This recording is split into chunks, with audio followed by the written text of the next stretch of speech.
Hi, Mystery Recaps here.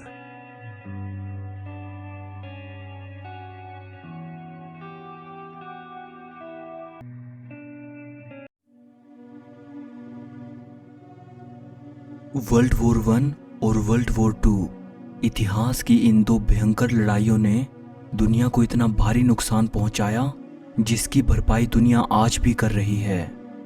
Second world war के बाद Albert Einstein ने तो यहाँ तक कहा था, मुझे ये नहीं मालूम कि तीसरा विश्व युद्ध कैसे लड़ा जाएगा, लेकिन चौथा विश्व युद्ध डंडों और पत्थरों से लड़ा जाएगा।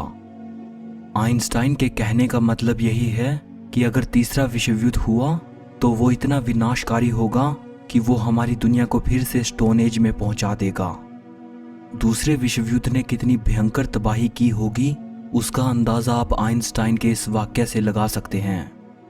करीब 6 साल तक चली ये लड़ाई इतिहास की सबसे डेडलिएस्ट कॉन्फ्लिक्ट साबित हुई, जिसमें करीब 7 करोड़ लोगों ने अपनी जान गंवाई। सेकेंड वर्ल्ड वॉर तब शुरू हुआ जब जर्मनी ने पोलैंड पर हमला कर दिया। तारीख थी 1 सितंबर 1939। इस तारीख और इस इवेंट को ही सेकेंड वर्ल्ड वॉर की शुरुआत माना जाता है। सेकेंड वर्ल्ड वॉर शुरू होने से पहले जर्मनी पर एक आदमी राज करता था जिसका नाम था एडोल्फ हिटलर। जर्मनी की नाज़ी पार्टी के साथ मिलकर ये इंसान चाहता था कि जर्मनी पूरे यूरोप पर राज करे। अपने इसी ख्वाब को पूरा करने के लिए हिटलर ने पोलैंड पर हमला बोल दिया। जब हिटलर ने रुकने से मना कर दिया तो इसके जवाब में ब्रिटेन और फ्रांस ने जर्मनी के खिलाफ युद्ध का ऐलान कर दिया और इस तरह सेकेंड वर्ल्ड वॉर की शुरुआत हो गई। और यही वो टाइम था जब दुनिया भर के दूसरे देशों ने भी इस लड़ाई में हिस्सा लेना शुरू कर दिया और एक दूसरे देश का साथ देने का वादा कर लिया। इसके बाद 2 ग्रुप्स ऑफ कंट्रीज तैयार हो गए। एक ग्रुप था एलाइज और दूसरा ग्रुप था एक्सिस। जो मेजर एलाइड पावर्स थी वो थी ब्रिटेन, फ्रांस, रशिया, यूएसए और चाइना। और एक्सिस पावर्स के अंदर जो देश आते थे वो थे जर्मनी, इटली और जापान। सो दूसरे विश्व युद्ध की ये बैटल इन्हीं 2 ग्रुप्स के बीच में लड़ी गई थी। वर्ल्ड वॉर 2 के दौरान यूरोप के कुछ देशों ने न्यूट्रल रहने का डिसाइड किया। इन देशों ने युद्ध के दौरान किसी भी देश का साथ देना सही नहीं समझा। ये देश थे स्पेन, स्वीडन और स्विट्जरलैंड। सेकेंड वर्ल्ड वॉर के दौरान हिटलर ने जर्मनी के लाखों ऐसे लोगों को जेल में डाल दिया और मौत के घाट उतार दिया जिन्हें हिटलर जर्मनी के भविष्य के लिए सही नहीं मानता था। ये लोग थे रोमानी पीपल, जूइश पीपल यानी यहूदी धर्म को मानने वाले लोग, होमोसेक्सुअल्स और ऐसे लोग जिनको फिजिकल और मेंटल डिसेबिलिटीज थी। हिटलर के अनुसार ये लोग परफेक्ट जर्मन की इमेज पर फिट नहीं बैठते थे। सो हिटलर का मानना था कि परफेक्ट जर्मनी के निर्माण के लिए इन सब लोगों से छुटकारा पाना होगा। हिटलर के इस अभियान के दौरान जिन लोगों को सबसे ज्यादा टारगेट किया गया वो थे यहूदी धर्म के लोग। हिटलर यहूदियों से नफरत करता था और वो इन्हें जर्मनी के माथे पर एक कलंक समझता था। हिटलर ने जर्मनी की पहले विश्व युद्ध में हार के लिए यहूदियों को ब्लेम किया और उसने ये घोषित किया कि ये लोग जर्मनी के लिए डेंजरस हैं। इसीलिए वो इस कौम को जर्मनी से पूरी तरह मिटाना चाहता था। सो हिटलर ने नाज़ियों के साथ मिलकर यहूदियों को खत्म करने का प्लान बनाया। अपनी इस शैतानी हरकत को हिटलर ने नाम दिया था फाइनल सॉल्यूशन, जिसे आज होलोकॉस्ट कहा जाता है यानी पूर्ण विध्वंस। हिटलर के ऑर्डर पर 6 मिलियन यहूदियों का कत्लेआम कर दिया गया। ये होलोकॉस्ट सिर्फ सेकेंड वर्ल्ड वॉर का ही नहीं बल्कि पूरी हिस्ट्री का सबसे टेरिबल इवेंट साबित हुआ। होलोकॉस्ट अपने आप में एक बड़ा टॉपिक है, सो इसके बारे में हम किसी और वीडियो में जानेंगे। 1920s में एडोल्फ हिटलर ने स्वास्तिक को जब नाज़ी जर्मनी के सिंबल के रूप में अडॉप्ट किया तब ये निशान बुराई का प्रतीक बन चुका था।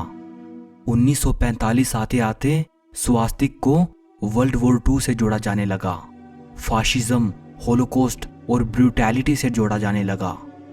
वेस्टर्न वर्ल्ड में आज भी स्वास्तिक को नफरत और बुराई का प्रतीक माना जाता है।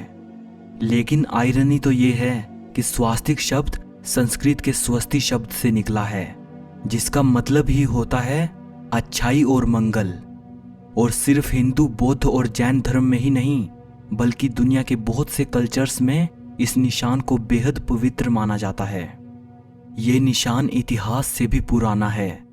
ग्रीस, इजिप्ट, चाइना, रोम और इंडिया के रुइंस में ये निशान पाया गया है।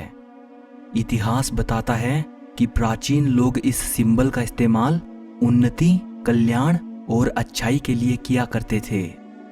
कितना अफसोसजनक है कि नाज़ी जर्मनी ने इस सेक्रेड सिंबल को बुराई के साथ जोड़ दिया।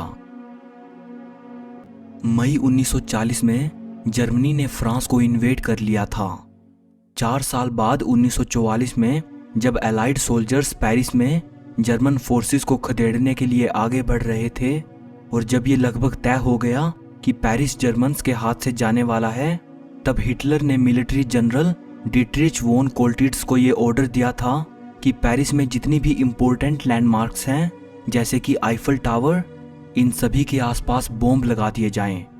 हिटलर ने ये ऑर्डर दिया कि अगर एलाइड सोल्जर्स शहर के आसपास आते हैं तो ये सभी बॉम्ब्स डेटोनेट कर दिए जाएं और इस तरह पूरा पेरिस शहर मलबे में तब्दील हो जाएगा।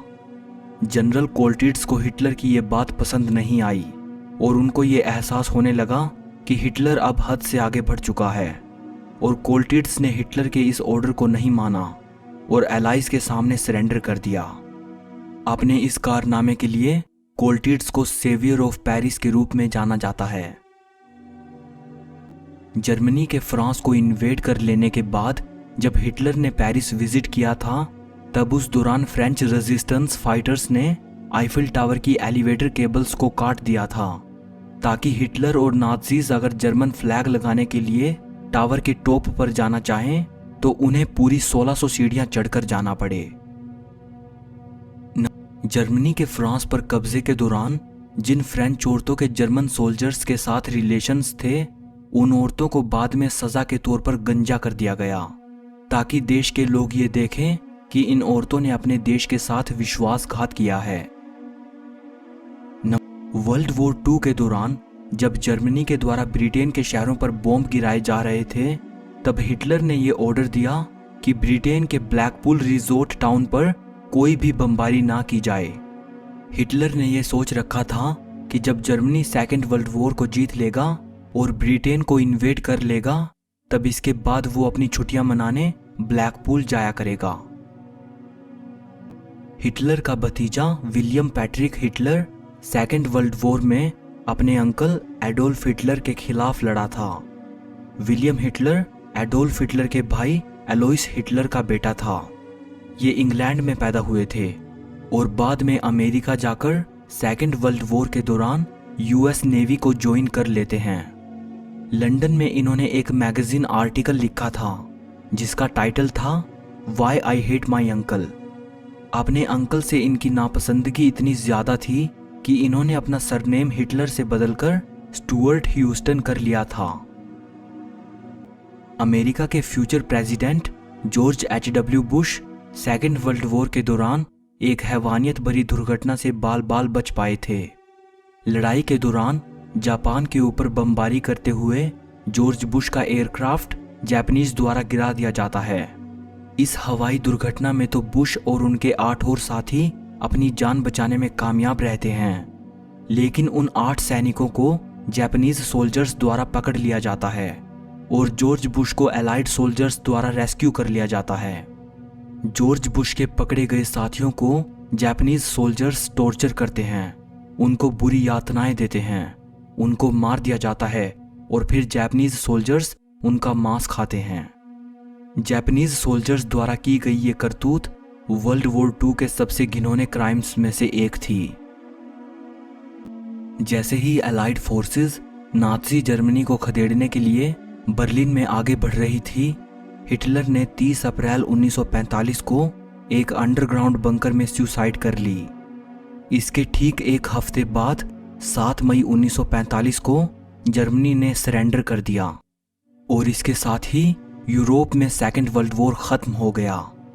जब सेकेंड वर्ल्ड वॉर खत्म होने की खबरें अनाउंस की गई, तब ब्रिटेन में हर जगह स्ट्रीट पार्टीज हो रही थी।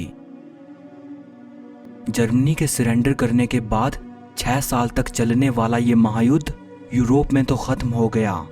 हालांकि ये युद्ध दूसरे कुछ देशों में अभी भी जारी था, जैसे अमेरिका और जापान। 6 और 9 अगस्त को अमेरिका ने जापान के हिरोशिमा और नागासाकी पर एटॉमिक बम गिरा दिया। इन 2 परमाणु हमलों ने जापान पर ऐसी तबाही मचाई जो इतिहास ने पहले कभी नहीं देखी थी। और 8 अगस्त को सोवियत यूनियन ने जापान के खिलाफ वॉर डिक्लेयर कर दिया।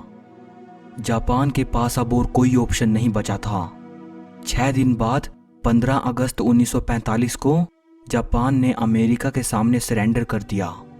और यही वो वक्त था जब वर्ल्ड वॉर 2 ऑफिशियली सभी देशों के लिए खत्म हो गया।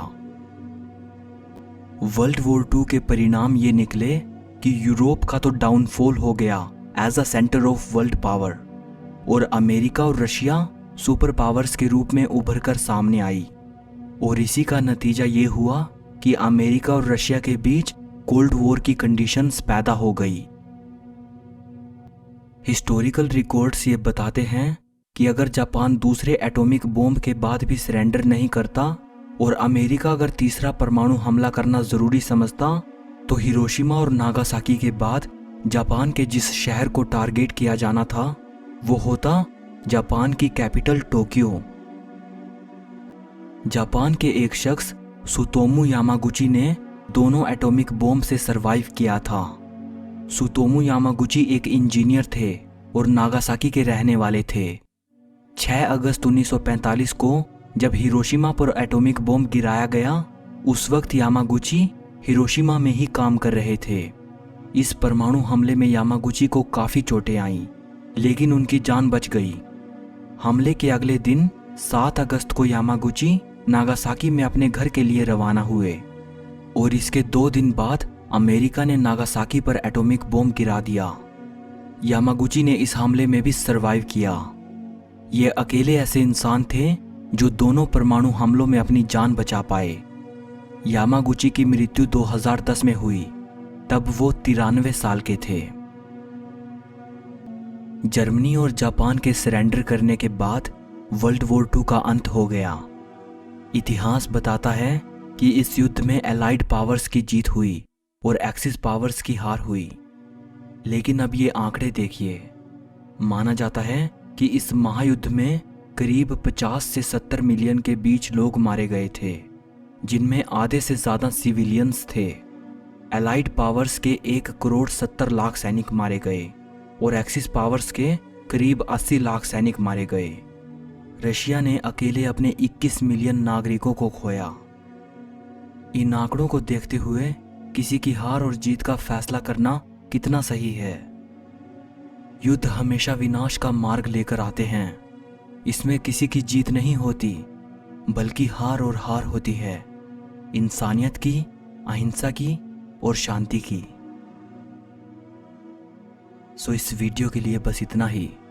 अगर आपको ये वीडियो अच्छी लगी हो तो इसे लाइक और शेयर ज़रूर करना, और ऐसी ही और भी वीडियोस देखने के लिए चैनल को सब्सक्राइब करके बेल आइकन को दबा देना।